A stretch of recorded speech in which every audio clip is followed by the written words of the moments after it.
보물이 되는 지식을 찾아 떠납니다. 펼쳐라 보물지도. 네, 아니 사실 저희가 보물이 되는 지식을 찾아 떠나는 항해 중이잖아요. 항해에서 가장 중요한 게 뭡니까? 지도죠. 나침반. 그렇죠. 아, 지도. 지도가 제일 중요합니다. 지도. 네, 지도가 제일 중요한데 그래서 오늘은 이 지도에 대해서 아주 잘 알고 계시는 선장님을 모셔보고 보물이 되는 지식을 찾아 떠나볼까 합니다. 그럼 바로 불러보도록 할까요? 선장님 나와주세요. 와, 반갑습니다. 네, 안녕하세요. 저는 지리학자 김희재입니다. 야.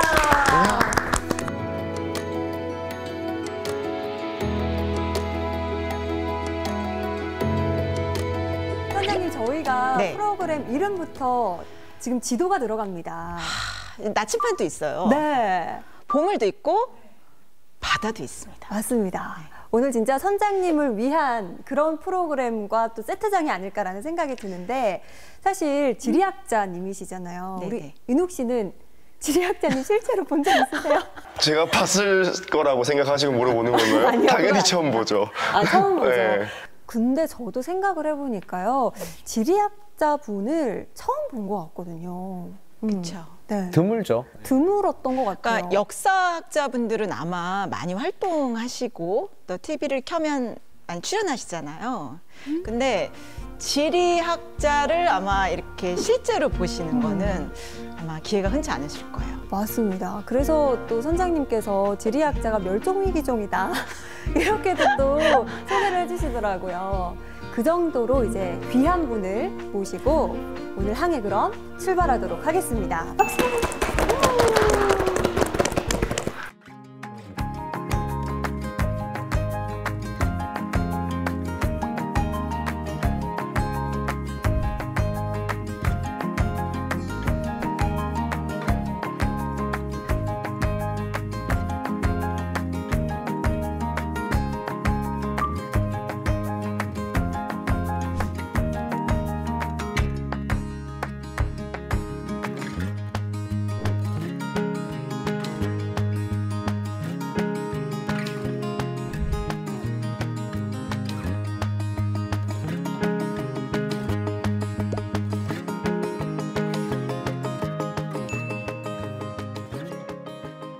자, 일단 여러분 지리학자가 무엇을 하는 사람이라고 생각하세요?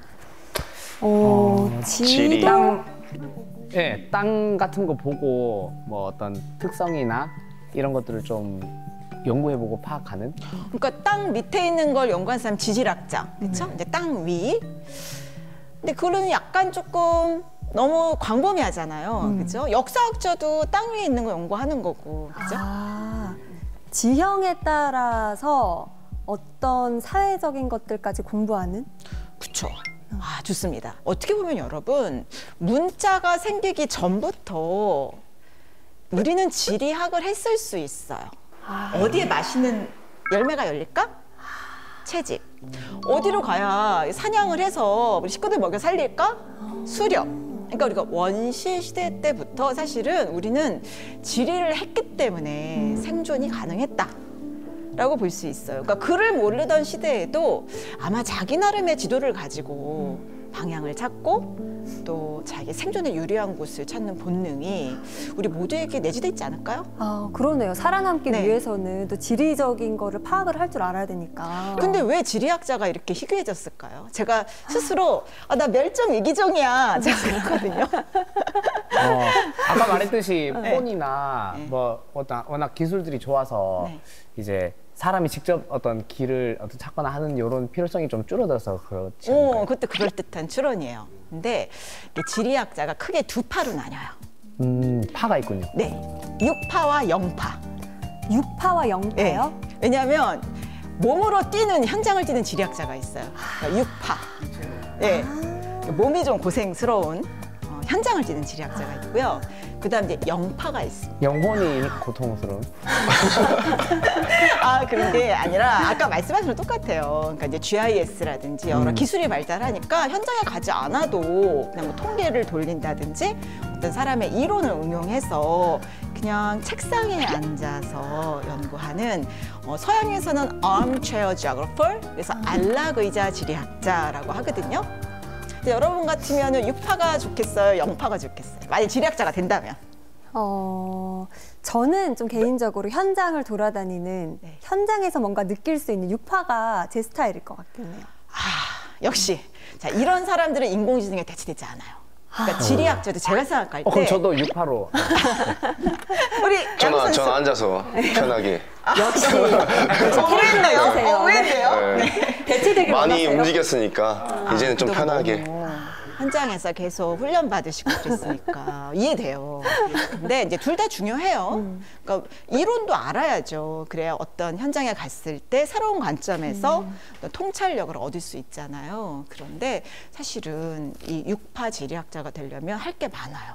일단 지형이나 기후나 어떤 이론도 충분히 알아야 되지만 낯선 외국에 가서 지도를 그릴 때 우리가 그 나라의 언어도 해야 되잖아요.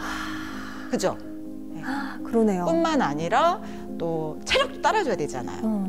그리고 돈도 들잖아요. 맞아요. 그래서 영국 같은 나라에서는 왕립 지리학회, 그래서 이 영국 왕실이나 이런 기관에서 서포트를 해주고요.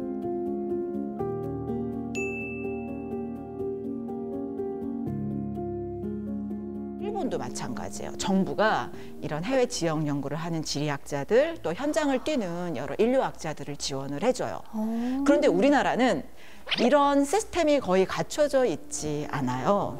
그러면 빨리 논문을 쓰고 승진을 하고 또 안정된 지위를 얻으려면 지리학자들도 그냥 현장을 가기보다는 기존 이론이나 통계를 가지고 컴퓨터로 띡띡띡 해서 쓰는 그런 논문이 훨씬 유리한 거예요. 영파가 되기가 유리하네요. 아무래도 그러니까 늘 현장을 가고 그 지역을 관찰하고 될 수 있으면 그 나라 언어도 배우고 그러면서 정보를 수집하고 늘 배우는 내용을 업데이트해야만 제가 지리학자로서 어떻게 보면 인정받을 수 있고 또 계속 이런 방송에 나와서 얘기를 할 수 있다 보니 체력적으로도 힘들고 책도 많이 읽어야 되고 또 현장도 많이 가야 되고 그러니까 많은 분들이 이런 지리학자로서 활동하는 것들을 좀 포기하시는 거 아닌가라는 생각도 들고요. 실제로 우리나라 대학에 지리학과 없는 그런 대학이 되게 많아요. 아, 진짜요? 생각해 보세요, 여러분. Y대, 네. 연세대, 네. 좋은 대학이잖아요. 그렇죠? 서강대, 한양대, 뭐 이런 대학들에 지리학과 지리학과 없어요? 없잖아요. 없구나. 근데 이런 나라가 세계에 몇 나라 없어요. 이렇게 지리학이라는 학문이 대학에 있지 않는 그런 나라도 흔치 않다. 우리나라에서 좀 인기가 없는 편인 건가요? 좀 슬프네요, 제가. 지금 사실 없어지는 지리학과도 있어요. 몇 개 없는데 그마저도 지리학과가 폐과 위기에 몰린 대학도 있거든요. 그런데 여러분 최재천 교수님 아세요? 그 아까 총균세의 저자 못지 않은 석학으로 인정받고 계시잖아요. 근데 그분이 한탄을 하시면서 이런 말씀을 하셨거든요. 여러분들 한번 같이 보시겠어요? 1948년 미국 하버드 대학에서 지리학이 석연치 않은 이유로 폐과가 되면서 미국의 좋은 명문 학교에서 이 지리학이 사라졌어요.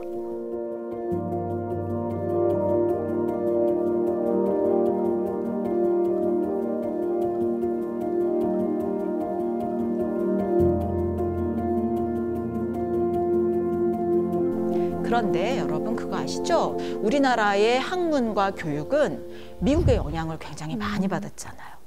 그렇죠? 네. 이런 대학의 체제 같은 것도 또 우리나라의 많은 지식인들이 다 미국에서 유학하신 분들이 굉장히 많아요. 그러다 보니까 우리나라에서도 미국의 영향으로 지리학과가 그렇게 많이 생기지 못한 거예요. 그런데 영국을 비롯해서 유럽에서 지리학은요. 네. 통치자의 학문으로 위상이 확고하고요. 그리고 아까 말씀드렸던 원조 통섭 종합 학문이에요. 그리고 이제 환경이 굉장히 중요해졌잖아요. 네. 그러니까 이제 기후 위기나 어떤 생물 다양성 위기를 해결하는 데 있어서 지리학이 굉장히 기초가 되는 학문이다라는 공감대가 탄탄한 겁니다. 그래서 영국에 있는 거의 모든 대학에 옥스퍼드, 캠브리지 같은 명문대뿐 아니라 거의 모든 대학에 지리학과가 있을 뿐 아니라 가장 인문계에서 취직이 잘 되는 대학이라서 인기가 좋아요. 정말요? 그리고 독일 같은 나라도 알렉산더 폰 훔볼트라는 지혜 거인이 있었거든요. 네. 그래서 거의 모든 대학에 지리학과가 아니라 거의 지리학부 수준으로 인문과 자연과 또 이런 컴퓨터를 이용한 GIS를 응용하는 그런 다양한 분과들이 건강하게 살아있어요. 프랑스도 마찬가지고. 그래서 제가 이렇게 보면 선진국 중에 또 무역 강국 중에 특히 야, 지리학이 이렇게 홀대받는 나라가 있나? 라는 생각이 들거든요.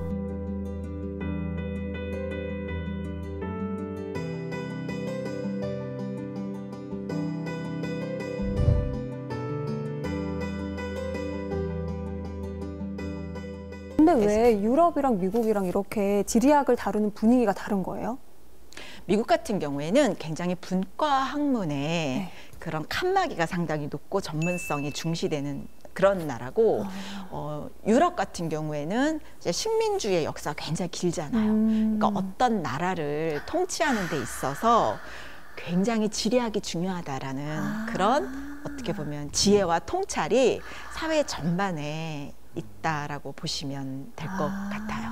역사에서 배운 거군요. 지도와 지리학이 굉장히 중요하다. 네, 어떻게 보면 세계의 역사는요, 보물 지도를 그린 나라, 당대 가장 정확한 최신 세계 지도를 그릴 수 있던 나라가 세계를 지배했다라고 봐도 과언이 아닙니다. 사실 게임 할 때도 지도를 좀 먼저 확보하면 유리하더라고요. 맞습니다. 그래서 제가 옛날에 컴퓨터 게임의 지리학이라는 그 논문을 쓴 적이 있는데, 그래서 이렇게 보면은요, 남자 특히 어린이들 중에 컴퓨터 게임 좋아하는 그런 학생들이 되게 지도를 잘 알아요. 그게 이 컴퓨터 게임 중에 대항해 시대가 있었다 하대요. 네, 그래서 거기 많은 지명들이 나오고 그러니까 어떤 세계 지도를 익숙하게 보는데 되게 도움이 많이 됐다라는 이야기를 하기도 합니다. 그리고 메타버스에도 지도가 있어요, 여러분. 근데 여러분 주의하실 점이 있어요. 이게 메타버스라는 것은 어떤 거울 세계잖아요. 네. 그러니까 메타버스 안에서만 있어서는 어떤 새로운 어떤 아이디어를 낼 수가 없는 거예요. 그러니까 메타버스조차 현장 실제 세계에서 다양하고 풍부한 경험을 해야 메타버스도 재밌게 만들 수가 있는 거예요. 근데 그냥 방구석에 안에서 코딩만 하고 뭐 이러면은 좀 상상력을 발휘해서 멋진 메타버스 세계를 구축할 수도 없는 거거든요. 그러니까 일단 이 실제 세계에서 굉장히 다양한 경험을 해놓는 게 어떤 가상 세계를 좀 재밌게 또는 아름답게 구현하는 데 있어서도 기초가 된다라고 할 수 있겠습니다. 갑자기 지도에 대한 관심이 확 올라갑니다. 네. 진짜요? 네. 제가 오늘 왠지 여러분과 함께 네. 이렇게 쭉 나가게 되면 아마 여러분들이 우리나라 미래를 바꿀 뭐 그런 인재가 좀 되지 않을까? 뭐 이런 약간 저도 희망이 생깁니다. 와. 열심히 듣자. 자, 그러면요. 여러분 우리가 과거는 있고요. 네. 오늘은 딱 미래 얘기만 하면 어떨까요? 미래. 지금. 미래 얘기. 네. 어떻게 우리가 그러면 미래의 지도를 선점할 것인가? 또 우리나라에 지금 지리학이 없잖아요. 사실 지리학자가 흔치 않잖아요. 그러니까 그런 지금 현재 불리함을 극복하고 지금 급변하는 세계 지도가 있거든요. 네. 아까 컴퓨터 게임도 얘기하셨는데요. 그걸 포함해서 이제 새로운 플랫폼 경제가 열리고 있고 새로운 지리학의 시대가 지금 막 시작되고 있거든요. 네. 그러니까 지금 빨리 기회를 잡으려면 여러분들이 새로운 지도 읽는 법을 배워야 돼요. 그래서 오늘은 네. 우리가 지금 현재 어떻게 우리의 미래 운명을 바꿀 것인가에 좀 초점을 맞춰서 제가 새로운 지리학에 대한 이야기를 좀 해드릴까 합니다.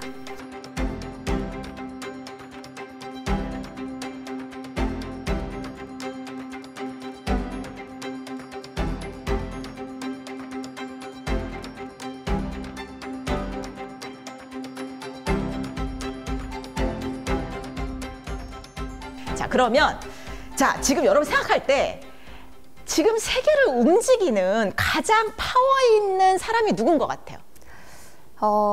미국 대통령이나 일론 머스크. 뭐 일론 머스크나 오, 맞아. 똑똑하네. 수준 높아. 돈 많으면 좀 영향력이 있다고. 아, 그러니까요. 지금 보물 지도에 일론 머스크가 정말 자주 나옵니다. 네, 아, 그래요? 한번 교수님도 네. 언급을 하셨었고. 확실히 지금 제일 영향력 있는 제일 사람을 핫해. 맞나 봐요. 맞아요. 그리고 이 사람이 잠을 안 자나 봐. 워커홀릭이라고. 맨날 트위터까지 인수해가지고 계속 자기 발신을 하는 거예요. 그래서 제가 볼 때 아마 미국 대통령보다 더 많이 인용되고 우리 많은 한국의 방송에서도 일론 머스크가 이런 말 했다. 맞아. 뭐 테슬라가 뭐 어떻게 바뀌었다. 그쵸? 뭐 스페이스 X 우주선 쐈다. 또 거의 열일하는 사람 아닌가. 그래서 이제는 어떻게 보면 우리 세계를 통치하고 영향력을 행사하는 사람이 미국의 대통령도 아니고 푸틴도 아니고 어찌 보면 일론 머스크 아닌가. 좀 이런 생각이 들어요. 그래서 우리가 이 사람을 좀 집중 탐구해 볼 필요가 있습니다. 그렇죠? 근데 많은 분들이 나와서 얘기를 하셨다니까 뭐 여러분들이 이미 정보는 있으실 것 같은데 저는 제가 지리학자잖아요. 네. 그러니까 저는요 모든 사람을 연구할 때 일단 그 사람의 지리적 배경을 조사합니다. 그러니까 지리학자로서 저는 일단 그 사람 고향부터 시작해서 특히 그 사람의 10대 시절을 유심히 봐요. 아, 유년 시절을. 네, 제가 약간 꿀팁을 드리면 네. 여러분들이 어떤 사람을 이해하고 싶잖아요. 네. 그러면 그 사람의 행적을 한번 지도에 표시해 보세요. 지도예요. 지도에. 네. 그리고 어떤 책을 읽을 때도 마찬가지예요. 어떤 사람에 대해서 이해하고 왜 이 책을 썼을까 또는 여기서 말하고 싶은 게 뭔가 할 때는 그 저자의 지리적 경험을 한번 지도에 표시해 보시면 아, 이 사람은 요 정도 스케일이구나. 이 사람은 뭐 하버드대에서 그냥 공부만 했네. 또는 총균세이 저자 제러드 다이아몬드 같은 교수님은 굉장히 다양한 지역을 답사한 어떻게 보면은 유파 학자거든요. 그러니까 그분은 정말 이렇게 세계에서 석학이 되는 과정에서 많은 고생을 하신 거죠. 그래서 여러분들이 앞으로는 어떤 사람을 이해할 때 지리적으로 이해하기 위해서는 그 사람의 어떤 쭉 그동안 경험했던 것들을 지도에 좀 표시해 보는 걸 하시면 좋겠는데 일론 머스크가 여러분 어디서 태어났는지 아세요? 일론 머스크? 미국은 아니었잖아요. 그건 또 안 해. 네, 맞아요. 미국은 아니었어요. 미국 아니었어. 자, 이제 네. 머릿속에 세계지로 한번 그려보시고. 제가 의외였던 곳이었어요. 제 기억에 약간 네. 저는 안 친해서 잘 모르겠어요. 네. 자, 찍어봐, 찍어. 자, 찍어. 자, 캐나다. 숨은 찍기 시작. 캐나다. 조금 관련 있어요. 관련 있어요? 캐나다에서 10대 보냈어요. 자, 근데 고향은 아니에요. 제가 좀 힌트 좀 드릴까요? 네. 네. 우리가 흔히 얘기할 때 검은 대륙이라고 하는 곳입니다. 검은 대륙하면 아프리카. 네, 맞아요. 근데 사실은 아프리카가 지중해성 기후 또 온대 기후도 있거든요. 그는 아프리카에서도 온대 기후 지역에서 태어났습니다.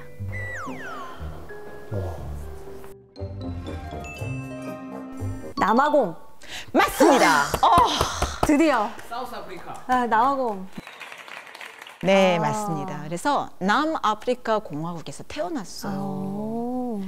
근데 그가 약간 어릴 때 천재였나 봐요. 거의 백과사전을 딸딸딸딸 외웠대요. 야, 그리고 너무 역시. 똑똑하니까 약간 왕따 당했답니다. 그래서 좀 남아공을 싫어했대요. 난 좀 더 큰 물 가서 놀아야 되겠다.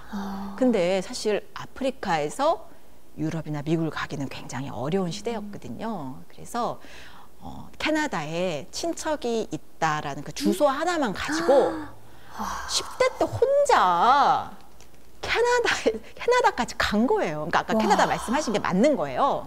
그래서 남아공에서 혼자 10대가 배낭 메고 캐나다 가고 와. 거기에서 열심히 공부해서 미국 동부에 있는 대학에 진학을 하고 그리고 동생이랑 고물차 몰고 돈이 별로 없었을 거 아니에요. 그러니까 그 자동차를 몰고 쭉 횡단해서 스탠포드 대학이 있는 미국 서부까지 온 거예요. 모험심이 와. 대단했네요. 아니, 저는 그러니까. 10대 때 사실 네. 고향에서 서울 가는 것도 겁났거든요. 그쵸. 야. 그러니까 이 스케일이 지금 거의 전 지구적 아닙니까? 자, 그 다음에 그가 가장 처음으로 사업한 게 뭐냐? 뭘까요?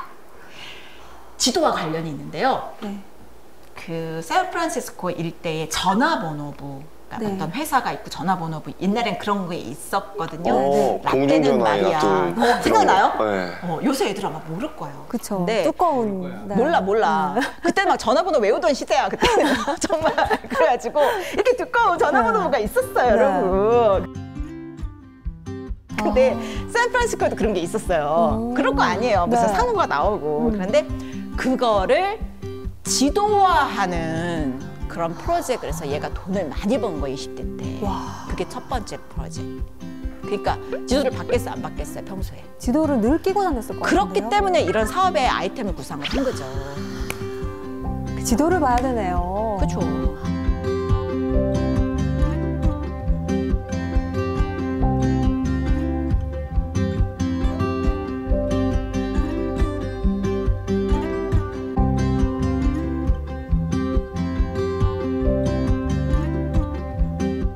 지금 우리나라 뭐 현대, 뭐 삼성, 뭐 이런 대단한 기업들 있잖아요. 네네. 흔히 우리가 재벌이라고 하는 이런 글로벌 기업들도 1950대, 60년대에는 사실 작은 기업이었어요.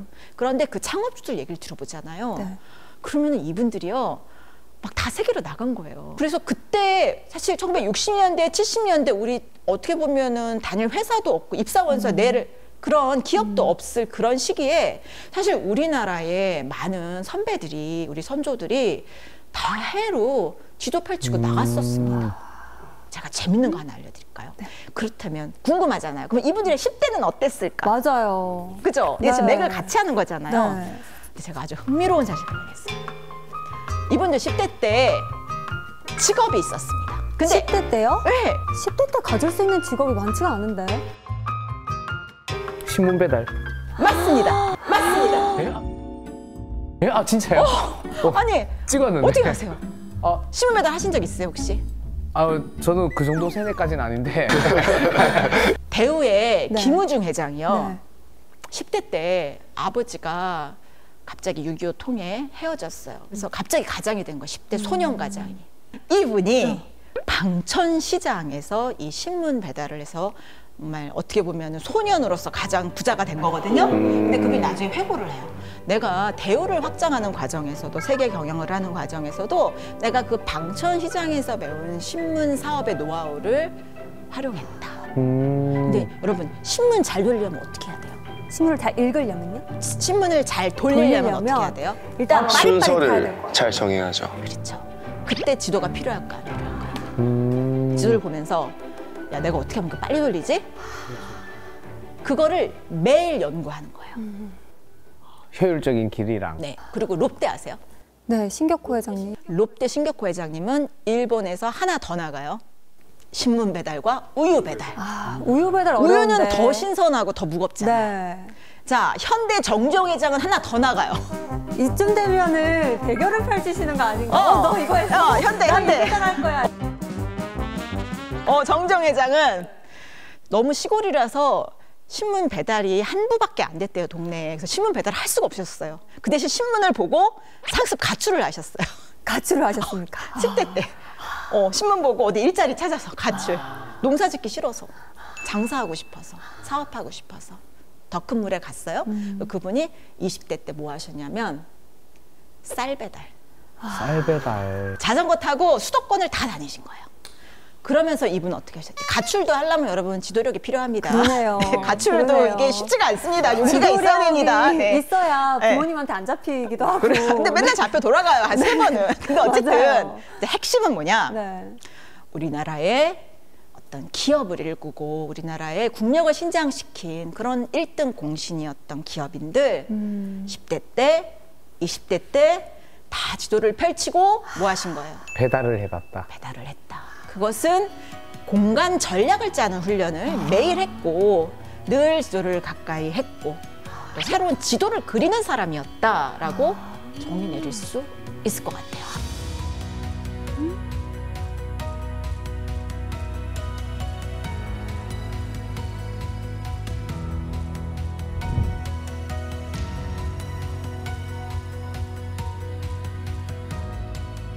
여기서 하나 더 나가서 또 부와 권력을 얻은 사람들의 비밀이 10대 때 있는데 그게 뭘까요? 자, 신문 배달 왜? 신문 배달 왜? 우유 배달까지. 네, 배달 뭐 이런 거. 자, 배달 말고. 배달 말고. 살고 있는 곳을 벗어났다? 그렇죠. 그런데 여러분 캠핑, 캠핑. 스카우팅 활동하세요? 여러분 저 어릴 때 걸스카우트, 보이스카우트 이런 활동이 있었거든요. 네. 저 걸스카웃이었어요. 저는 해양소년단 했습니다. 어쩐지 여기 태가 나나요? 아 정말 제가 너무 반갑습니다, 여러분. 아 여기 좋아요, 저 야구 선수였으니까 당연히 한 장을 뛰셨고, 그죠? 자 해양소년단 자 10대 나왔고요. 자 걸스카우트 나왔습니다. 네. 완벽한 팀워크입니다. 야, 제가 너무 행복합니다. 여러분하고 매일 강의하고 싶어요. 자 근데 네. 다들 10대 때 또 스카우팅 활동을 많이 한 거예요. 기본적으로 미국의 많은 생각 있는 집에 그런 아이들은 스카우팅 활동을 하면서 오리엔티어링, 그러니까 지도 뭐 나침반 들고 뭐 오지에 가서 막 찾는 훈련 숲에서 뭐 이런 것도 하고 또 뭐 이런 스카우트 하는 사람들이랑 같이 어울려서 뭐 캠핑도 하고 뭐 이렇게 생존 능력을 배우는 게 약간 부의 비밀처럼 전수되어 오는 거고요.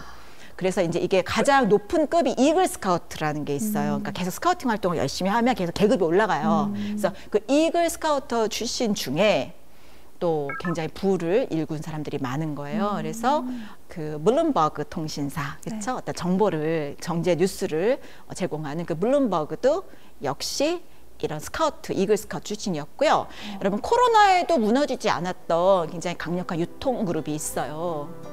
월마트. 월마트. 월마트의 창업자 샘 월트는요, 신문 배달도 했고 또 이글 스카우트 출신이에요. 그러니까 이게 제가 보니까 이렇게 다양한 자연 환경에서 막 고생도 하고 막 이렇게 지도를 보면서 막 길도 찾아가고 막 이런 거 했던 10대를 보낸 애들이 나중에 커서 새로운 기업도 일구고 잘 나가는 것 같다라는 제 추론을 하게 돼요. 어때요, 여러분? 네, 뭐 어느 정도 이게 근거가 있는 것 같아요. 그만큼 이제 역경을 이제 헤쳐나간 경험이 있으니까 더 큰 일도 할 수 있지 않나 하는. 네. 아 근데 오늘 선장님 말씀을 듣고 또 많은 어머님들이 아 이게 조기 교육으로 신문 배달을 시켜야 되나 이런 생각을 하실 수 있을 것 같은데 사실 신문 배달만 시켜서 되는 게 아니라 이제 그 속에서 뭐 꾸준함, 성실함도 있어야 되고 또 신문도 읽으면서 또 세상 돌아가는 것도 익히셨을 거 아니에요. 그분들은 또 그런 그렇죠. 것들이 다 바탕이 돼서 지금의 이런 업적들을 좀 이루지 않았을까 이런 생각이 드네요. 그렇죠.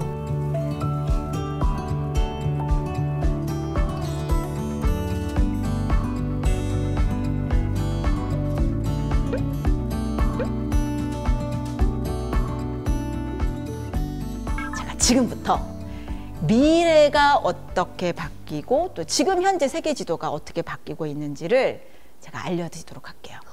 자, 여러분 지리가 영어로 뭐죠? 지오그래피. 아, 훌륭합니다. 자, 지오그래피. 근데 여러분 커넥터그래피라고 들어보셨어요? 커넥터그래피요? 합성어인가요? 그쵸. 연결 지도. 맞아. 그렇게 하셔도 돼요. 자, 커넥터그래피. 그래서 연결성의 지리라고 번역할 수 있겠어요. 근데 이게 신조어예요.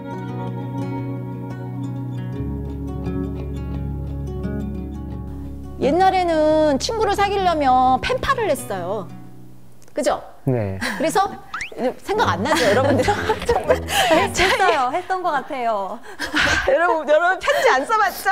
우표 못 붙여봤죠? 락되는 말이야. 찐 주고 받아봤던 것 그렇죠. 같아요. 네. 이렇게 바뀌었어요. 그러니까 커넥터그래피 시대가 된 거예요. 저희 때는 아날로그예요. 그래서 예를 들어서 일본 학생과 교류를 한다. 미국 학생과 교류를 한다. 그러면은 몇 달이 걸렸어요. 편지 써요. 우표 붙여요.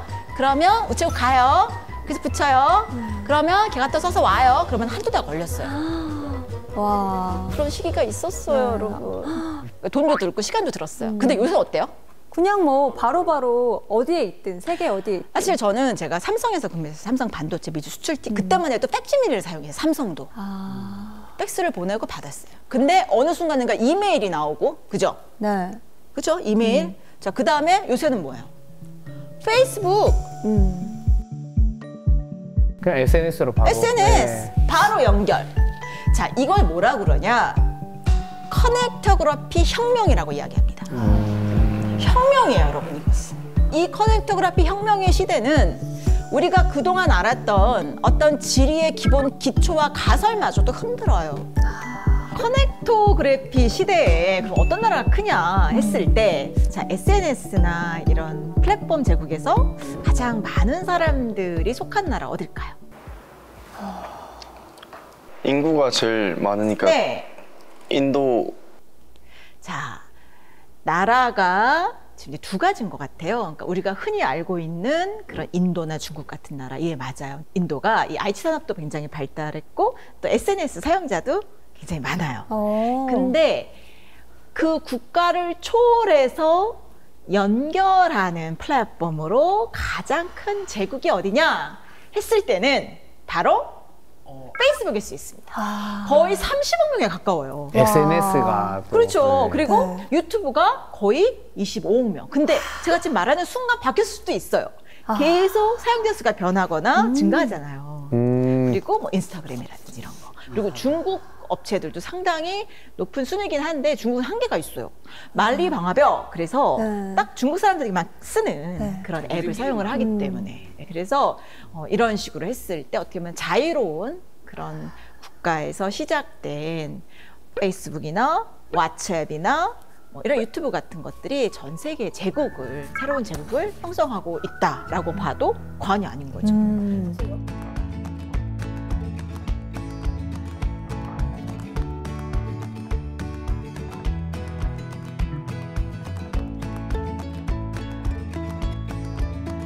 그래서 여기에 이제 핵심적인 나라들이 주로 당연히 미국은 들어가고 특이한 게 뭐냐면요, 여러분.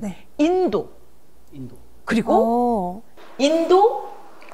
인도네시아. 인도네시아. 세계적으로 인구가 굉장히 많은 나라. 그리고 여러분 BTS가 이 커넥트러피 혁명의 시대에 가장 기회를 잘 잡은 그런 성공한 사람들일 수 있어요. 네. 이 BTS의 제국 아미를 보면은요, 1위가 옛날에 한국이 아니었어요. 필리핀. 필리핀 인구가 1억 명이 넘는데 굉장히 젊은 유소년층이 많거든요. 그러니까 얘네들이 계속 유튜브 또는 뭐 페이스북, 인스타그램 하면서 좋아요를 계속 눌러주는 거예요. 그러면서 BTS가 세계적인 그룹이 된 거고요. 뭐 인도네시아라든지 베트남, 또 태국, 말레이시아, 브라질, 그리고 미국뿐만 아니라 대만, 멕시코가 이 BTS 도약의 발판이 됐다. 그럼 요거는요, 여러분, 우리가 이 나라 가서 나 BTS에서 나라에서 왔어, 요 한마디로 우리도 굉장히 좀 인정받을 수 있는, 우리가 진출하기 유리한 나라일 수도 있고, 우리가 커넥토그래피 혁명의 시대에 친구 사귀기 굉장히 좋은 나라가 아닐까라는 생각을 해봅니다.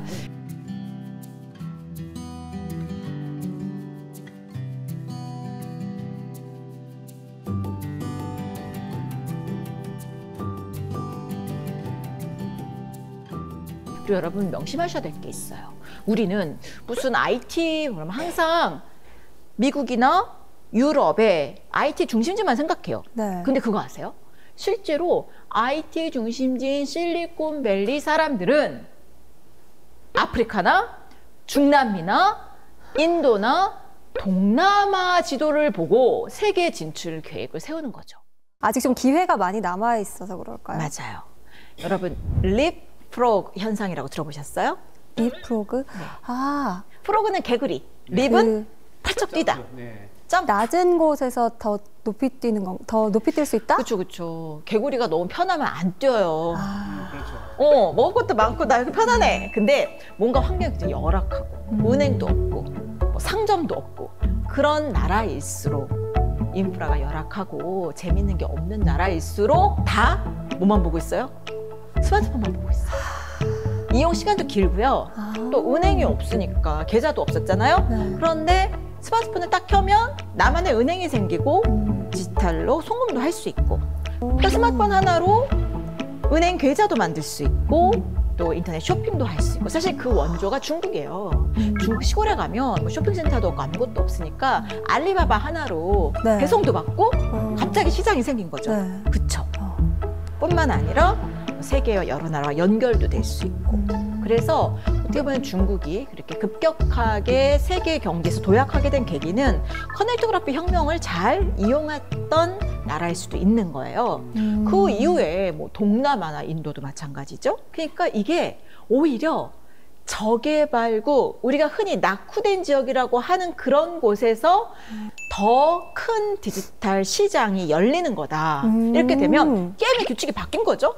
그리고 옛날에는 뭐 미국이나 유럽 같은 선진국만 봤는데 그 나라는요, 여러분, 지도 한번 보시겠어요? 지도 한번 보시면 세계 인구의 여러분 대부분이 사실은 인도나 중국이나 또 파키스탄이나 인도네시아 같은 이 아시아 지역에 있습니다. 세계 인구의 60%가 아시아 지역에 살고 있어요. 그리고 미국이나 유럽 같은 우리가 흔히 아는 구미 선진국은 세계 인구에서 비중이 10%밖에 안 돼요. 근데 우리는 그동안 그 나라만 교과서에서 배우고 우리 기업들도 그곳에 진출하기 위해서 많은 노력을 했죠. 또는 일본으로. 근데 일본 여러분 잘 아시죠? 료칸 예약할 때 백시밀리로 한다잖아요. 되게 아직도. 디지털 혁신에는 뒤져 있기 때문에 어떤 새로운 사업의 기회를 모색할 때는 유럽이나 일본처럼 모든 게 잘 갖춰진 나라보다는 어디가 더 유리한 거예요? 촌동네. 그렇죠. 아직 좀 훌륭합니다. 부족함이 있는 곳. 네, 개발도상국 또는 뭐 우리가 흔히 얘기하는 좀 저개발국에 오히려 더 큰 기회가 숨겨져 있었던 것이고, 혁명이라는 건 여러분 항상 편안하고 안락한 중심부가 아니라 변방에서 일어나요. 변방에서. 네, 그 여러분 명심해 주세요. 우리가 이 보물지도에서 아주 핵심적인 명제인데요. 모든 혁명은 어디서 일어나요? 변방. 변방. 아까 말씀하신 촌구석에서 일어납니다. 그래서 그들은 불편하고 열악하기 때문에 변화에 적극적인 거예요. 그래서 이 커넥토그래피 혁명도 마찬가지인 거죠. 그 혁명이 물론 미국의 실리콘밸리나 유럽에서도 일어났지만 더 과감하고 또 더 큰 시장은 어디에 열렸던 거예요? 바로 동남아? 제3세계. 동남아.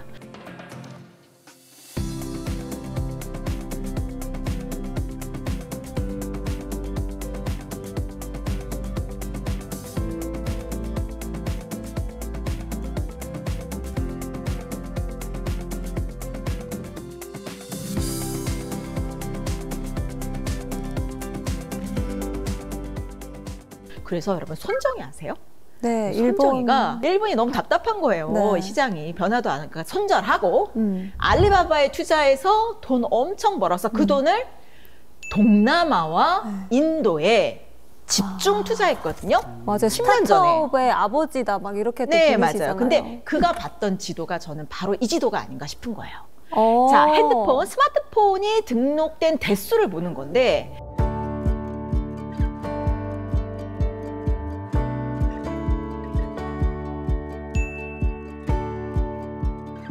자, 인구가 많을 뿐만 아니라 여기에 젊은 인구가 많고 아까 제가 되게 환경 안 좋은 데서 더 높이 뛰는 개구리라고 그랬잖아요. 네. 립프로그. 그러니까 파키스탄이나 방글라데시나 인도 같은 남아시아 환경이 열악하니까 더 많은 핸드폰, 스마트폰을 사용하고 아니, 근데 동남아도 마찬가지고 또 아프리카도 답답하잖아요. 그러니까 다들 스마트폰으로 모든 사업을 시작하고 또 여러 가지 정보도 얻고 그래서 케냐나 이런 동부 아프리카에서는 실리콘 사바나라는 표현이 생겼어요. 실리콘 사바나. 네.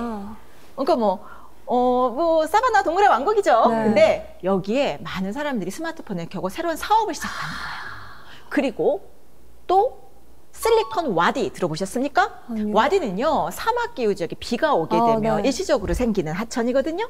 자, 그래서 이 중동 지역에서 사람들이 답답하잖아요. 연결이 안 되고 이 중동에서도 많은 청소년들이 스마트폰을 켜고 세계와 연결되길 바라는 거예요. 특히 막 히잡 속에 있는 답답한 무슬림 여성들이 있죠. 네. 이런 분들이 더 적극적으로 SNS를 한다는 통계가 있고요.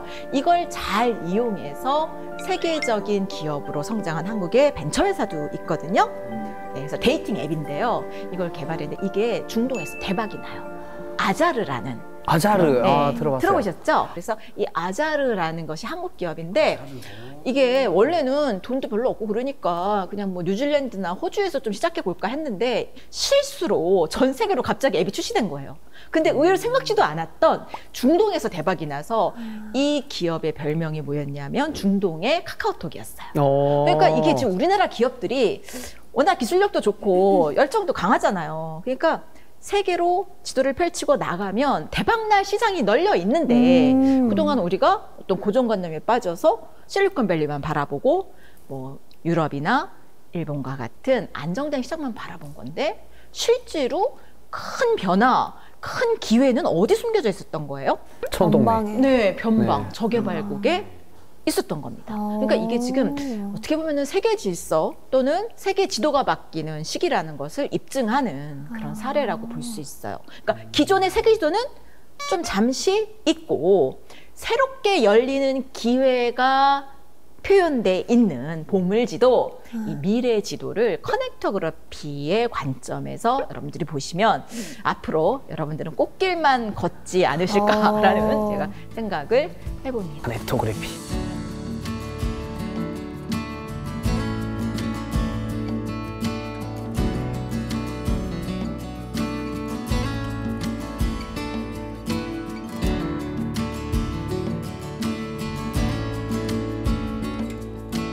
제가 오늘 보물지도 하나 보여드릴게요. 네.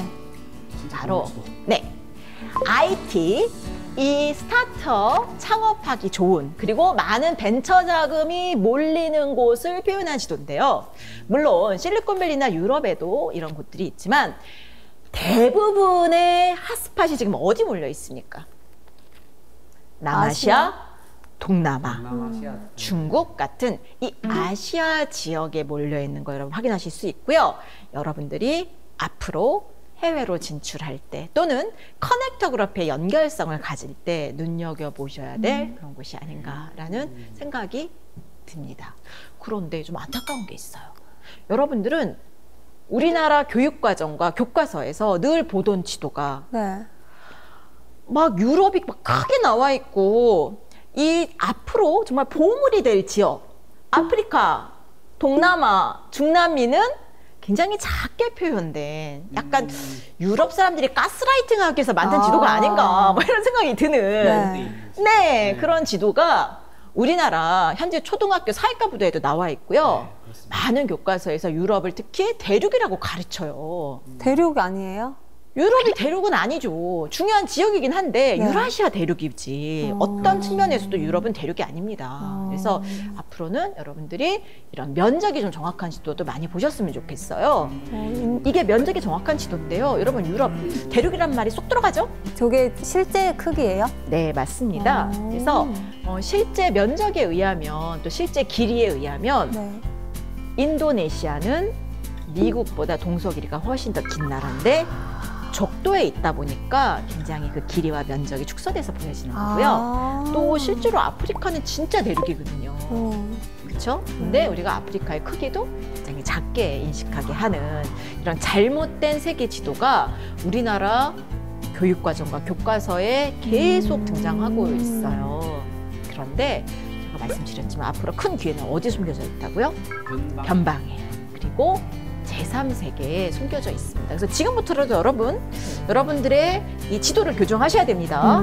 자, 그동안 학교에서 배운 세계 지도를 잊으셔도 좋습니다. 자, 면적이 정확한 지도, 그리고 인구가 정확하게 표현된 지도, 또는 커넥터그래피의 관점에서 유리한 스마트폰 사용자가 많은 그런 나라의 지도를 여러분들이 앞으로 열심히 보시면 아마 새로운 기회 발굴이 되지 않을까 그런 생각이 듭니다.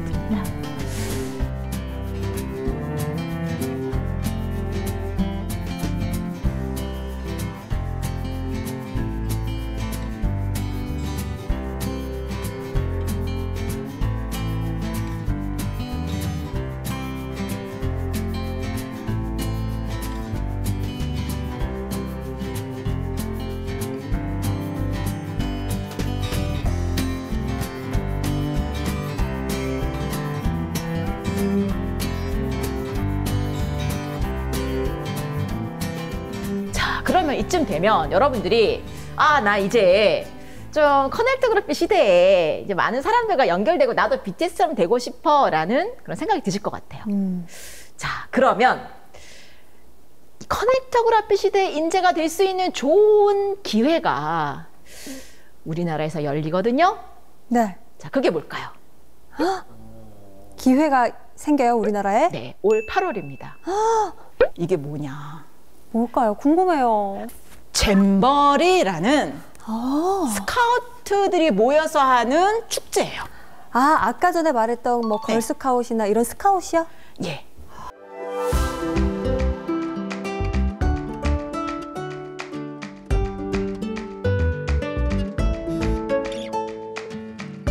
근데 이제 이게 그 스카우트 연맹에서 이제 하는 건데 보통 4년에 한 번씩 올림픽처럼 그렇게 해요. 그래서 올해가 25회거든요. 네. 그러니까 이제 100년이 넘은 거예요. 와, 역사가 엄청 깊네요. 네. 근데 가장 많이 한 데, 그리고 처음 시작된 데는 영국이에요. 영국이 지도 강국이잖아요. 네. 지리 강국이잖아요. 그래서 영국에서 한 102년 전, 3년 전에 처음 시작을 한 거예요. 런던에서. 그래서 매 4년마다 하는데 이게 조건이 있어. 14에서 17세의 청소년이 참여할 수 있는 축제다 보니 평생에 딱 한 번밖에 못 해요. 그렇겠네요. 또 4년에 한 번씩 하니까. 네, 네. 근데 이게 제가 아까 얘기했잖아요. 신문 배달 또는 스카우트 활동 이게 뭐라고요? 부와 권력으로 가는 어떤 기초 작업이라고 했잖아요. 근데 전 세계에 무려 150여 개국에 이렇게 스카우트 활동도 하고 되게 액티브한 청소년 거의 4만여 명이 올 7, 8월에 우리나라 전북 새만금으로 다 몰려와요. 어머, 기회네요. 네, 가야겠다. 와, 4만여 명이 세계에서 온다는 오는데 제가 아까 얘기했잖아요. 스카우트 활동 많이 하는 애들이 어떻다고요? 거죠. 그 나라의 미래 지도자감들 아닙니까? 야, 미래의 뭐 테슬라를 이끌. 아, 그렇죠. 그런 인재들이 막 그런 오겠네요. 애들이 배낭 메고 와요, 지금 한국에 7, 8월에. 그러니까 곧 오는 거죠, 지금? 엄청난 기회네요. 아니, 이런 생각이 근데 드는 거예요. 저희 30대 셋이 가도 애들이 놀아줍니까? 그 친구들이. 근데 이게 또 재밌는 게 뭐냐면 이 아이들이 올 때 네. 부모님들이 애들이랑 같이 와요. 아, 그래서 이분들이 자신들은 관광을 즐기고 이 아이들이 야영 활동을 하는 동안 기다려주기도 하고 또 IST 요원이라고 그래서 또 어른들이지만 이 아이들을 지원하기 위해서 또 세계에서 많이 오시거든요. 그러니까 이게 아이들만의 행사가 아니라 어떻게 보면 학부모 내지는 이걸 도와주시는 지도자분들도 그때 한 7, 8월 되면 우리나라에 쫙 깔릴 겁니다. 규모가 그러니까 엄청나네요. 엄청난 규모고요. 여러분 올림픽도 한 10,000명, 20,000명밖에 안 와요. 사실 선수단은. 근데 이거는 무려 최소 4, 5만 명인 거고 그 같이 오시는 학부모님들까지 포함을 한다면 네.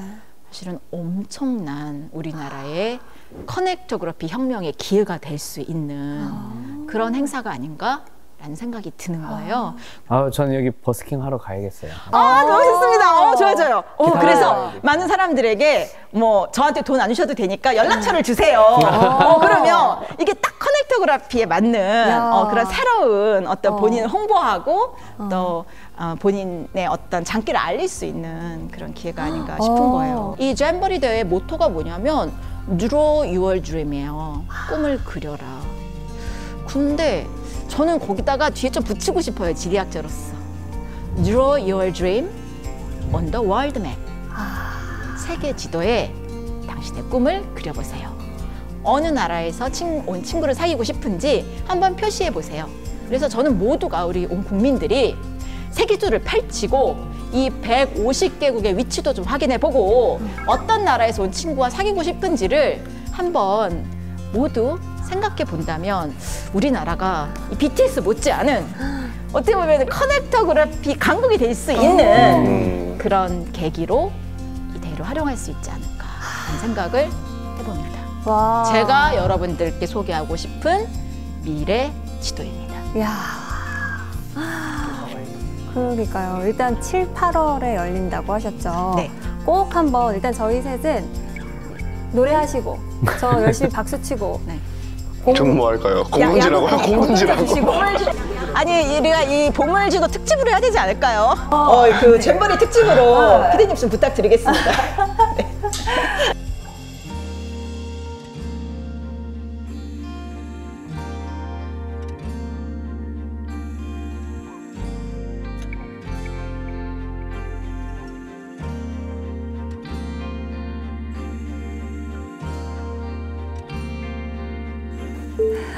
선장님 진짜 지도에 대해서 다시 한번 생각해 보게 되는 시간이었는데 그렇다면 오늘 강의를 한마디로 정리를 해주신다면요? 혁명은 항상 변방에서 일어납니다. 그리고 이 커넥토그래피 혁명의 시대에는 연결성이 운명이 되거든요. 그래서 여러분들이 이 혁명의 시대에 변방이 담긴 지도를 보시고 좀 좋은 기회를 꽉 잡으셨으면 좋겠습니다.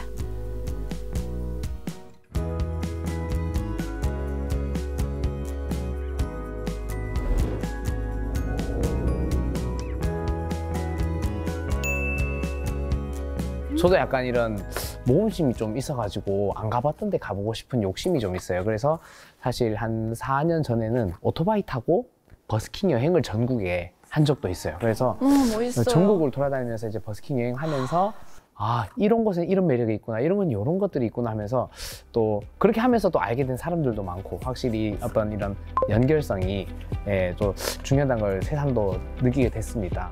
아까 전에 그 신문 배달을 했다라는 그걸 듣고 저는 어쩔 수 없이 10대 때 운동을 한다고 뭐 아무것도 할 수 없었지만 이렇게 좀 부지런히 움직여야 돈도 많이 벌 수 있고 685 가야 되는 게 이제 좀 가야 되겠다는 생각이 좀 들어요. 이제 몸으로 좀 움직여야 되겠다. 저는 뭐 사실 지도하면은 대륙이 어디 있고 바다가 어디 붙어 있고 이 정도의 지표라고만 생각했는데 오늘 좀 지도를 보는 새로운 눈을 얻은 기분입니다. 그리고 커넥토그래피 시대라고 하니까 나만의 지도를 한번 또 그려봐야겠다라는 다짐까지 하면서 오늘 항해는 여기서 마치도록 하겠습니다. 그럼 다 같이 외쳐보면서 끝내볼까요?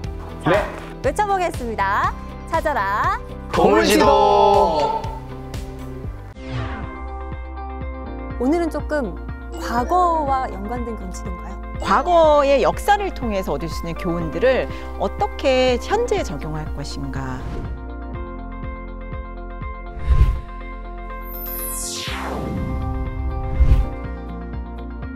무역의 기초가 각 지역의 정보가 담긴 지도라는 거. 네덜란드가 세계를 지배하던 무역 강국으로 깜짝 부상했거든요. 그 비밀은요, 페르메이르의 그림에 숨겨져 있어요. 뒷 배경의 소품을 보세요. 지도가 있네요. 지도네요. 집집마다 지도와 지구본 놓고 세계에 대해서 연구하고 상상력을 발휘해서 보물 지도를 공유하고 세계로 나간 거예요.